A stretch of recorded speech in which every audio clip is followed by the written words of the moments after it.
Hi friends, welcome to Sathya lifestyle channel. இன்னைக்கு நம்ம பார்க்க போற ரெசிபி வந்து பன்னீர் ஃபிங்கர் ஃப்ரை தான் பார்க்க போறோம். அதுக்கு நான் என்னென்ன இன்கிரிடியன்ட்ஸ்னு ஃபர்ஸ்ட் சொல்லிடுறேன். பன்னீரை இந்த மாதிரி ஃபிங்கர் ஷேப்ல இந்த இதுக்கு நான் கட் பண்ணி வச்சிருக்கேன். நீங்க இந்த திக் இருக்கணும் அதுக்கு. அப்போ அது நல்லா ஃப்ரை ஆனாலும் நல்லா இருக்கும். நான் இந்த ஷேப்ல தான் எல்லாத்தையுமே ஒரே மாதிரி தான் கட் பண்ணியிருக்கேன். இதில் வந்து நம்ம ஃபர்ஸ்ட் வந்து ஸ்பைசஸ்லாம் போட்டு இதை நம்ம மேரினேட் பண்ணி வச்சிடலாம். நான் ஃபர்ஸ்ட் வந்து இதுக்கு மஞ்சத்தூள் போட்டுக்கிறேன்.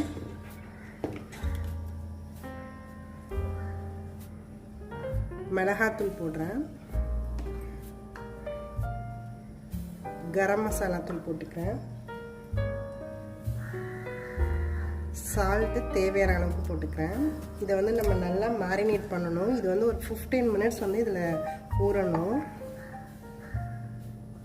இந்த ஒன்றையும் நம்ம இந்த மாதிரி இதில் நல்லா எல்லா இடமும் படுற மாதிரி இதை இது பண்ணிக்கணும். இது நல்லா இந்த மாதிரி கோட் பண்ணி இது ஒரு 15 to 20 மினிட்ஸ் வந்து இதை நம்ம வச்சிடலாம். இது ஊறட்டும். இப்போ நம்ம ஒரு பேட்டர் ஒன்று ரெடி பண்ணணும். அதை ரெடி பண்ணலாம். நம்ம வந்து இந்த டிப்புக்கு ஒரு பேட்டர் ரெடி பண்ணணும். அதுக்கு வந்து நான் ஃபஸ்ட்டு மைதா வந்து நான் ஒரு 2 ஸ்பூன் எடுத்துக்கிறேன்.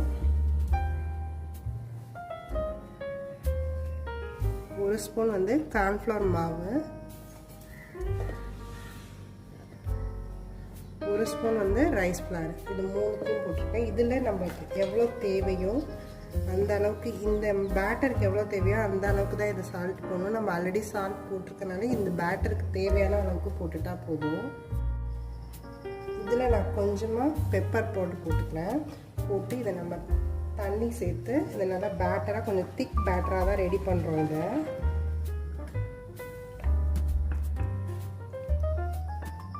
இந்த பேட்டர் இப்போ ரெடி ஆயிடுச்சு. இது இவ்வளோ இந்த மாதிரி திக் கன்சிஸ்டன்சியில் இருக்கணும்.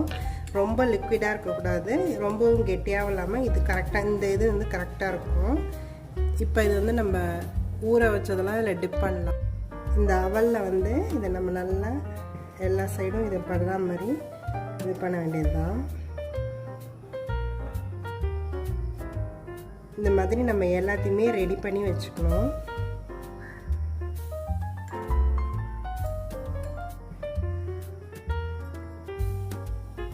எல்லாத்தையும் இதே மாதிரி நல்லா எல்லா இடமும் படுற மாதிரி கோட் பண்ணணும்.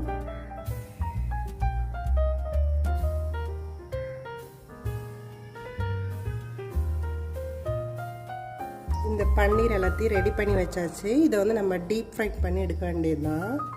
நான் டீப் ஃப்ரை பண்ணுறதுக்கு ஆயிலெலாம் ஊற்றி வச்சுருக்கேன். இது நல்லா ஆனால் ஹீட்டாக ஆகணும். நல்லா ஹீட் ஆனால் தான் நம்ம அதை ஃப்ரை பண்ணி எடுக்கணும். இப்போ ஆயில் நல்லா ஹீட் ஆகிடுச்சு. நான் இதை ஒன்றுக்கே அதில் போட்டு ஃப்ரை பண்ணி எடுக்க போகிறேன்.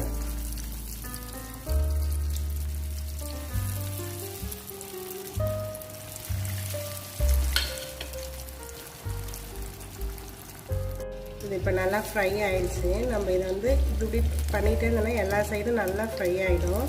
இது இப்போ கோல்டன் ப்ரௌன் வந்துருச்சு. இன்னும் கொஞ்சம் நேரத்தில் இதை நம்ம எடுத்துடலாம். இது நல்லா கிறிஸ்பியாக நல்லாயிருக்கும். இது ஒரு நல்ல ஈவினிங் ஸ்நாக்ஸ். குழந்தைங்களுக்கு இது ரொம்ப பிடிக்கும்.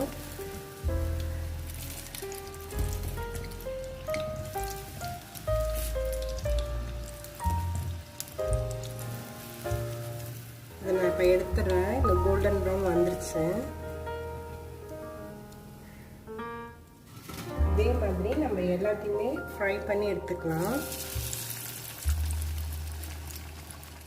இந்த பன்னீர் ஃப்ரிட்டர்ஸ் எல்லாமே ரெடி ஆயிடுச்சு. இதை நீங்களும் ட்ரை பண்ணி பாருங்கள். இது நல்ல ஒரு ஈவினிங் ஸ்நாக்ஸாக இருக்கும். நல்ல கிறிஸ்பியாக இருக்கும். இது பார்த்தீங்கன்னாலே தெரியும், நல்ல கிறிஸ்பியாக இருக்கும். நான் வந்து பிரெட் கிரம்ஸ் யூஸ் பண்ணல, அவல் தான் யூஸ் பண்ணியிருக்கேன். நீங்கள் வேணும்னா பிரெட் கிரம்ஸ் கூட யூஸ் பண்ணிக்கலாம். இதுக்கு வந்து நான் டொமேட்டோ கெச்சப் தான் வச்சுருக்கேன். நீங்கள் ஒயிட் சாஸ் கூட யூஸ் பண்ணலாம், இல்லை மயோனைஸ் கூட யூஸ் பண்ணி இதை நீங்கள் டிப் பண்ணி சாப்பிட்லாம். அதில் நீங்களும் இதை ட்ரை பண்ணி பாருங்கள். என்னோடய சேனலில் உள்ள வீடியோஸ் எல்லாத்தையும் பாருங்கள். உங்களுக்கு பிடிச்சிருந்தா எங்கள் சேனலை சப்ஸ்கிரைப் பண்ணுங்கள். தேங்க்யூ ஃபார் வாட்சிங். தேங்க்யூ.